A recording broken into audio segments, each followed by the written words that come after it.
आज का लतीफ़ा। एक पठान बीवी को सैर करवाने के लिए कब्रिस्तान ले गया।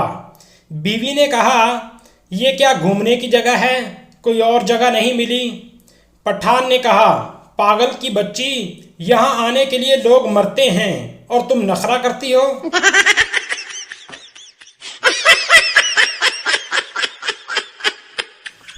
मुर्गा मुर्गी और ट्रेन। एक मुर्गा मुर्गी के पीछे भाग रहा था। अचानक मुर्गी ट्रेन के नीचे आकर हलाक हो गई। मुर्गा रोते हुए बोला, मरहुमा बहुत नेक थी, जान दे दी मगर चुम्मी नहीं दी।